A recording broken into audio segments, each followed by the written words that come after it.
இந்த மழை காலம் வந்தாலே அதோட சேர்ந்து இருமல் தும்மல் சளி காய்ச்சல் எல்லாமே வந்துடும். அதுக்கு எல்லாத்துக்குமே மருந்து பாமசியில இல்லை, எங்களோட வீட்டு சமையல் அறையில் எங்களோட சமையலில் தான் இருக்குது. ஒவ்வொரு நாளும் ரசம் புளியானம் நொடியல் கூழ் சூப்புன்னு சொல்லி நாங்கள் வச்சு குடித்தோம்னா இந்த இருமல் தும்மல் காய்ச்சல் எல்லாம் பறந்து போயிடும். அப்படித்தான் நான் இன்றைக்கு சிக்கன் சூப் செய்திருந்தேன். முதல் தடவையாக செய்திருந்தேன். என்னென்னா முதலாவதாக வெங்காயம் மிளகாய் கருவேப்பிலை எல்லாத்தையுமே எண்ணெயில் வதக்கி கொள்ளுங்க. அதுக்கு பிறகு ஓரளவுக்கு எலும்போடு இருக்கிற மாதிரியான பீஸுகள் எடுத்து அந்த அதுக்குள்ள அந்த வெங்காய வதக்கலுக்கு போட்டுக்கொள்ளுங்க. போட்டுட்டு நான் ஏற்கனவே அரைச்சி வச்சிருந்ததையும் போட்டதையும் எடுக்க முடியலை, ஃபோனில் கொஞ்சம் சார்ஜ் இல்லாதனால எடுக்க முடியலை. என்னென்னா இஞ்சி உள்ளி மற்றும் மல்லி பெருஞ்சீரகம் சின்ன சீரகம் எல்லாத்தையுமே நல்லா வறுத்து இஞ்சி உள்ளி வறுக்காமலுக்கு எல்லாத்தையுமே மிக்சியில் அரைச்சி பொடியாக்கி வச்சுன்னா அதையுமே போட்டுட்டு தேவையான உப்பும் போட்டு அந்த சிக்கனோட போட்டு மிக்ஸ் பண்ணிவிட்டு ஒரு 5 நிமிஷத்துக்கு அப்படியே மூடி வேக வச்சுட்டோணும்.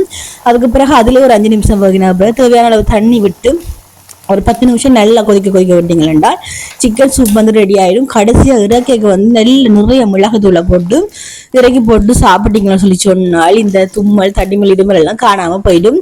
ட்ரை பண்ணி பாருங்க, நல்லா இருந்தது.